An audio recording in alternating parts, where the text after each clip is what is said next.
Hey, we're the Thomas Family Life, a full-time traveling family of 4, plus a puppy.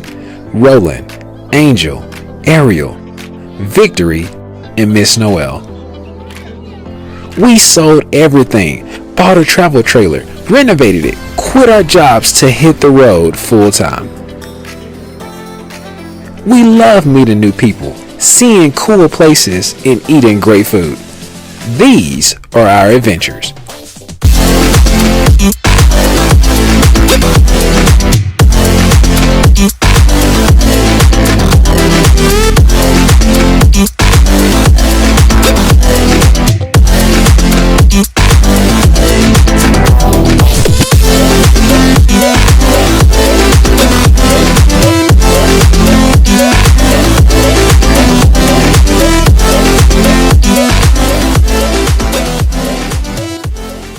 What's up, guys? What's up?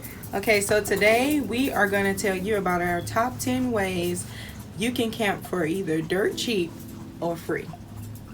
So this is something that we knew right away, that if we were going to live a life of full-time travel, we knew that it would be harder on us if we wanted to go from RV park to RV park or state park and national park all the time. That cost will add up.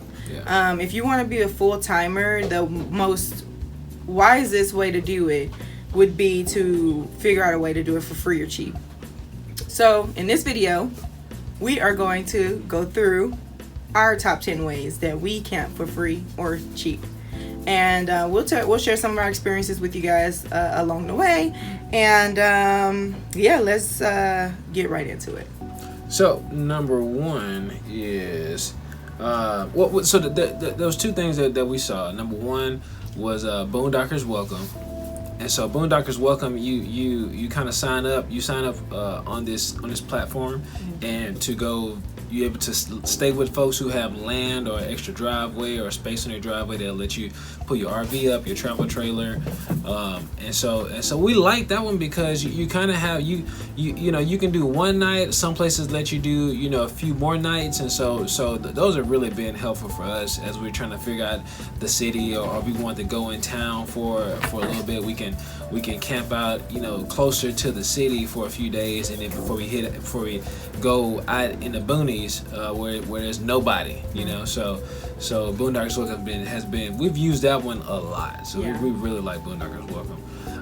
And then the next one is Harvest Host, and this is so both of these are paid, and so both of these are paid services. Boondockers Welcome, I mean, we're recording this right now in December 2019, so it's $50 a year. $50 a year. Some of the places we've been to,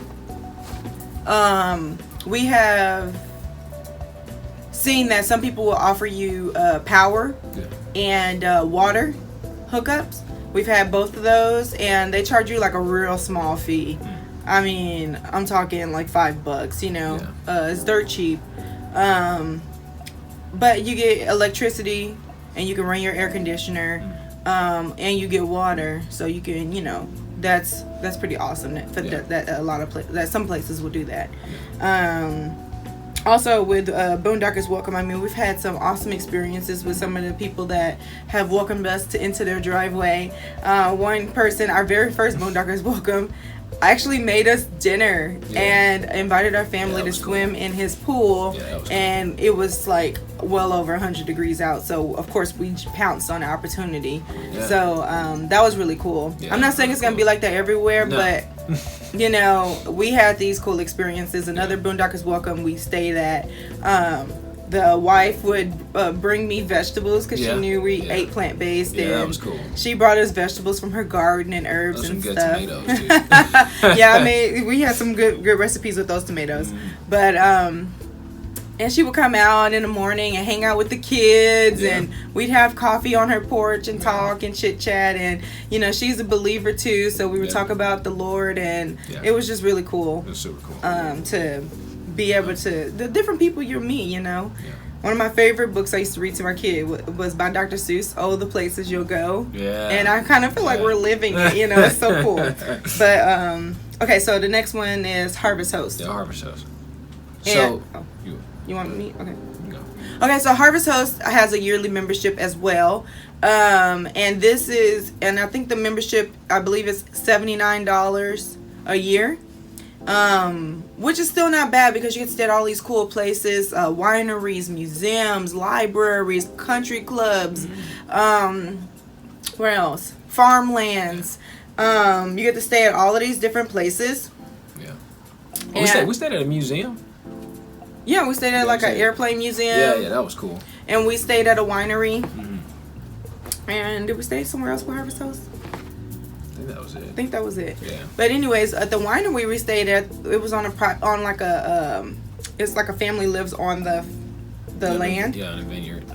And they opened up for us, and we had a private winery tasting, which was super cool. And we actually were able to buy a couple of bottles of wine, and we really, really enjoyed that. You know, that was really cool. That was cool. What else? Did I say anything? Did I miss anything with Harvest Host? No, I think that's about it. If we have, hopefully we can get you guys a discount. So we'll put a link in the description below for some of the ones that are paid, and maybe you might be able to get a discount from the affiliate link. So just FYI. Yeah. Also, the next one is completely free, and this is probably the one we use the most. Yeah. And it is iOverlander. Oh yes. Yeah. Yes, iOverlander. We use that all the time. You know, and it's good because you can use it when you don't have the internet. Now, that you know, it just kind of depends, but a lot of times you can use it if you don't have the internet. So that's really helped us when we're out there in the middle of nowhere. No signal, no anything like that. You know, it helps get us out of a pinch. But we've been able to find awesome, cool sites. Yeah, beautiful actually. Yeah, really beautiful sites. I mean, sites that we wouldn't have known otherwise had we not seen on our Overlander. Like we found this hot springs one time. Oh my gosh, that was. We'll have to drop a picture in this video, y'all. Oh my gosh, hot springs were so bomb. Yeah, they so were cool. super cool. So, iOverlander. Yeah, one thing I want to say about iOverlander is that it's like a social share thing. It's kind of like if you have Waze, how like Waze is kind of social. Like you could say if there's an accident or police are nearby or something like that. Well, with iOverlander, you can say if there's water nearby, if there's nearby water source, like a spring or a river or even like pumpable water. Electricity, they'll let you know if there's electricity, if there's bathrooms. If there's Wi-Fi, some places have had Wi-Fi, and they'll even let you know if there's a cell signal. Yeah. So we've even had that where we found out that there was a cell signal there, so we went and stayed in that spot. But you don't need a reservation. It is first come, first served. And they'll let you know what size rig you can fit in certain spots. So if you have an RV, some people who've had an RV or had a Jeep or had something, they will say, "Oh, I have 4-wheel drive, or I have all-wheel drive, or I was able to get up here with my Class A RV," you know, like, so that way you'll have like an idea of if you'll be able to fit in some of these spots or something like that. Because sometimes you know, it might be a nice spot, but it's for a Prius. You know, it might be a nice spot, but it's for a tent, you know. So that's a good thing about iOverlanders, that they do share details like that, and you can always tend to find something that is suitable for your rig or setup or whatever you're doing. And it's not just for RVers, this is for campers of all sorts. The next one is going to be CampIndiem. And we actually met the creators and owners of CampIndiem, and we actually were neighbors with them. We camped out with them right next door to us. They were super cool. They let us even tour their Airstream. Yeah, it's a bad Airstream, man. It was super nice. And they let us use their Wi-Fi, guys. They were so sweet. They have the off-grid setup, man. It's super cool. So do you want to talk about CampIndiem a little bit? So CampIndiem, what I like about CampIndiem, that it is RV specific. So you know, where iOverlander, you're gonna have people who have Jeeps and folks who have different kind of overlanded rigs as well. So car campers, you know, all that stuff, right? So iOverlander, you know, you gotta kind of search and make sure that you and your rig can fit in there. Well, CampIndiem is RV travel trailer specific. So you know that every site that's on there that they're saying that you can camp at, you can fit your RV or your travel trailer in there. More than likely, they help you know what size, but you know that these sites are RV friendly and we can fit in there. So that's what I really like about CampIndiem. It's social too, but it's monitored a little heavier because again they want to make sure that it's just travel trailers and RVs that can go in there. But we use CampIndiem as well, so I kind of use them in sync. We first check out Overlander, and then if we trying to see if those sites are good, and we kind of don't know, then we'll go to CampIndiem and see if that site pops up on CampIndiem as well. And you can also in there you can filter by price. You can filter what's free, what's not free, in CampIndiem. So very very versatile app as well. But we enjoy CampIndiem. Yeah. The next one is another favorite of ours because it always helps us out in a pinch. Is Walmart. Yes. Okay, so Walmart's completely free. Camp Walmart. Yeah, Camp Walmart. Although I will say this, not all of them do allow you to camp there. So you might want to call in advance to make sure. Yeah. So it's it's kind of like this. It's two things. You can either call. Well, first we check out Overlander. And to see if anyone else is camping there, see what they say, and then if we get there early and we're not sure, we just go in and ask or we'll call. But if we pull up and we see a bunch of other travel trailers and RVs there, then we just don't worry about it and we just hang out. But I always still end up asking anyway. So yeah, so because Walmart's awesome because Walmart is everywhere. Yeah. We've only experienced once or twice. Yeah. Sorry, there's a big truck going by. It's so loud. So we've only experienced once or twice where we've ran into an issue. One in particular was in Colorado Springs. In Colorado Springs, they don't allow you to... Now, this isn't all of Colorado. This is specific to Colorado Springs. They don't allow you to camp at Walmarts there because the city owns the parking lots. Anywhere in Colorado Springs. But don't fear not, because we found a solution. We were able to camp in Colorado Springs for I think like 2 weeks.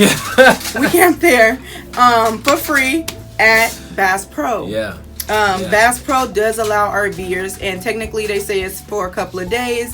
But honestly, there were people that were there before us, and that was still there after us, and we stayed there for 2 weeks. And nobody bothered us to say anything, So we left a few times to go dump our tanks and refill and then come back. Yeah. And we were there for 2 weeks. Yeah.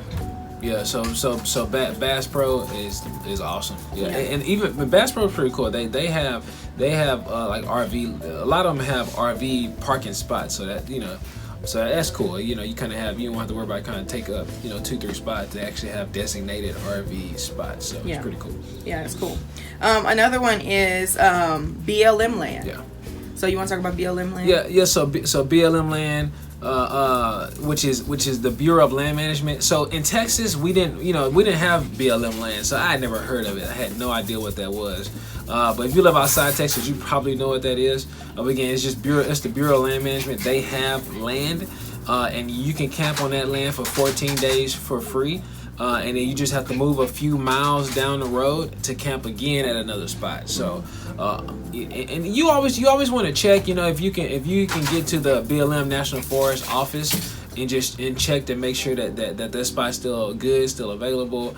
They'll give you fresh maps and let you know what is available in the area. They'll let you know if they're closed for the season or whatever. So we always try to stop by the National Forest office, National Forest BLM Land office, and just ask the rangers and see.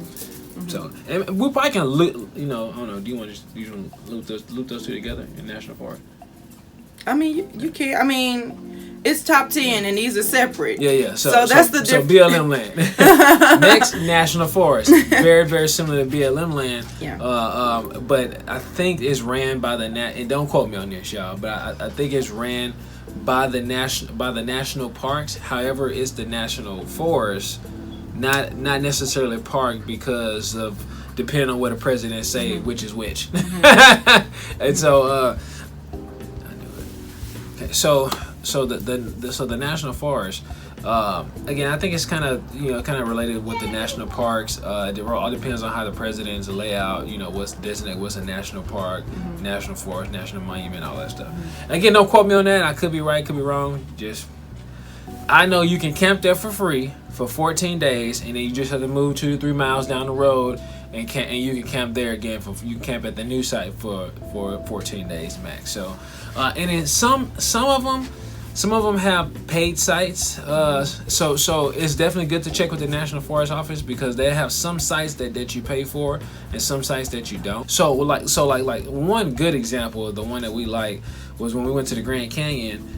There's a national forest literally less than half a mile from the front gate of the Grand Canyon, and so we was able to camp right outside the Grand Canyon for free, and then drive right on in the morning. So we actually had a beautiful campsite, and we had it all to ourselves. Yeah, it wasn't like there was other campers right on top of each other. Like if we were to stay inside the park, that probably would have been more so our situation. So we had our privacy. It was beautiful out there. The dog could just run, the kids could just run. They were just having a blast, and it was so nice. Oh, that's something else too. So like, most national parks don't like dogs. So, and I'm gonna say they don't like dogs, but the dogs aren't allowed on the trails. They're not allowed anywhere. Yeah, they may be allowed on one trail. If outside of that, you gotta leave them in the kennel or something.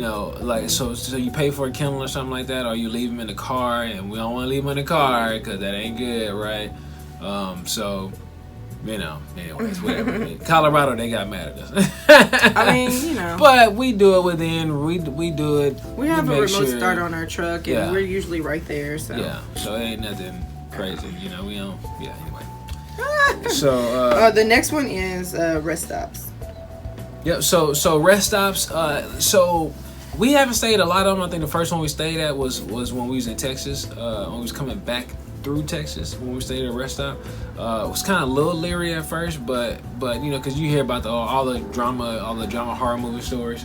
I've never heard anything. Yeah, people be tripping out about rest stops. They're like, don't stay at a rest stop. I've never heard that, so maybe you shouldn't listen to people. But we didn't stay at no creepy one. We went to one. Yeah, it was really nice. It was lit up real nice. They had Wi-Fi that we couldn't use. We couldn't use. We tried, but it didn't work. But it was okay. We need to go to rest. We need to go to sleep anyway, because we had to get up and drive. Yeah, so the rest stop was cool. Like I said, if you're in Texas and you passing through Texas, the rest stops you can stay at overnight, 100% free, and it'll be all good. So number 9 is Bass Pro. Yep. So Bass Pro is a really good one, and I also like it because you can go inside and look around and everything. But they do allow you to camp there for a couple of days. We did end up staying at a Bass Pro for about 2 weeks, and it was pretty cool. Nobody bothered us or anything like that. There was one instance where some strange guy walked up on Roland when we were parking. You remember that? I remember that. Wrong one to walk up on at night, man. It was really weird. Like, normally I would get out the truck with Roland, but this particular time I just was being lazy or something, and I just kind of stayed behind and kind of slowly got out the car instead of getting out with him. And as I was getting ready to get out the car, some weird dude was walking away from Roland, and Roland said he was turned around trying to unhook the truck from the RV. And this guy walked on him, and right before he was right up on Roland, Roland turned around and looked and saw him. And you said something to him like, "Hey." Yeah, like, "Hey, what's up?" I said something. I said something because otherwise they was about to get a sidekick. And then the guy just walked away. Yeah. And then we saw a guy that we were camping with, and we had kind of built like a little friendship with him. Yeah. And so he was walking his dog, and so Roland walked over there to tell him, and the guy was like, "Yeah, I saw him. He was like walking through the parking lot talking to himself or something like that." So that was that one weird instance, but we were there for 2 weeks, and we only dealt with that one time. Yeah. And we'll be a little bit. So they probably don't let you stay for like overnight, right? So but at that location they said it was okay, just don't camp out there, so really the big things too is that whenever you're camping at all these different places, you want to make sure that you leave nothing left behind, right? You don't want to leave it dirty, nasty, trashy. Even at Walmart, even if you're at a Walmart that might be a little nasty and dirty, don't be the one who's gonna leave trash there and all that stuff. Put this stuff, take it with you. Go put it in the trash can. Take it with you. Dump it somewhere. Don't be that dude. Then lastly, and this one was we didn't know it came up. We almost utilized it, but we didn't. But it's Cracker Barrel. And so Cracker Barrel, you can stay there. You can overnight there as well for free.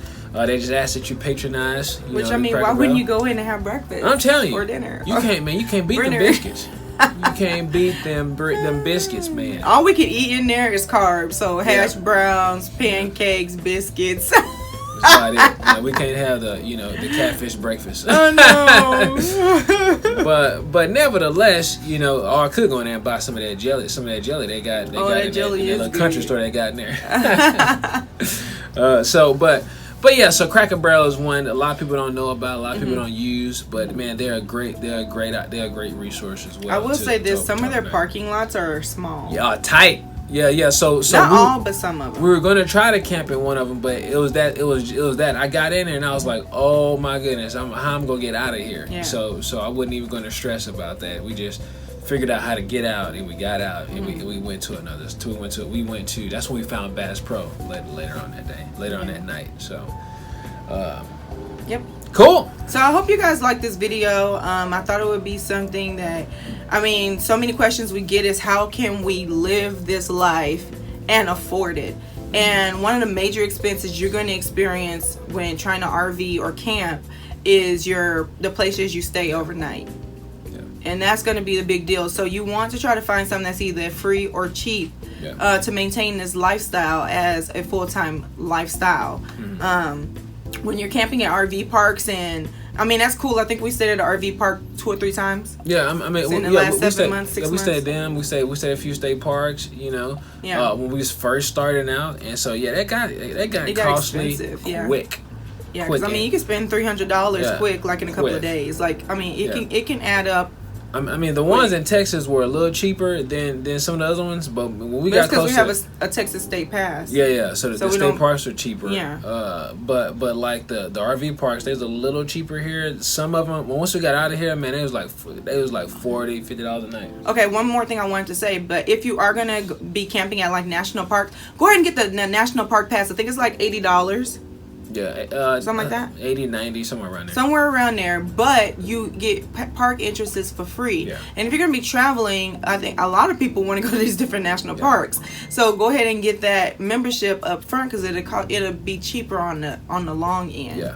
I wouldn't necessarily say get the state ones because you're traveling from state to state, unless you're gonna just hang out in that state and you're gonna utilize it so much so to where it pays for itself. Yeah, like a good one is Arizona, New Mexico. Like New Mexico, man. Like if you pay for the yearly state pass, I think it's like $200 something.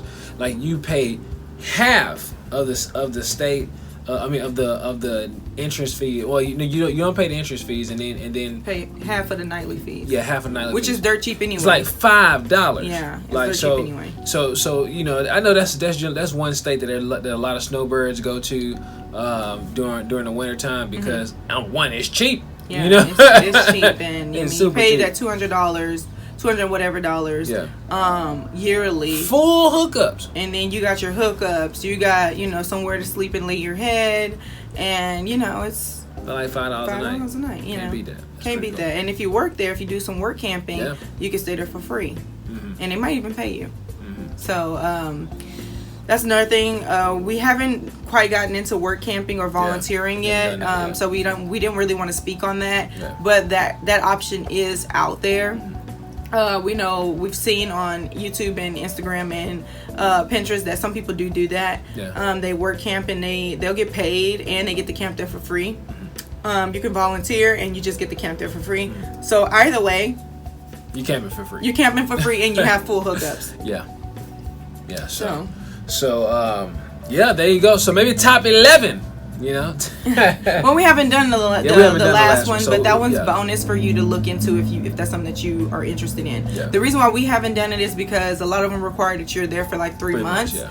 And that's just not something we've been wanting to do just yet. We tend to stay in each state about a month, but we're not just staying in one part of the state. We're traveling through the state. Like for instance, in Colorado, we were in like 6 different parts of Colorado in a month's time. You know, so you know that's not something we were interested in, just staying in one place for 3 months on end. Yeah. But if that's what you want to do, then that's an option for you. So cool. Cool. So again, hey y'all, we appreciate you always checking out our videos. Yep. So make sure you click that like button and click that subscribe button, and so you can stay tuned for more. Yeah, and we love you guys, and thank you for being so faithful, always sharing and commenting and just being part of the fam. Oh, and go ahead and share this to your social media account right now. Right now. Peace.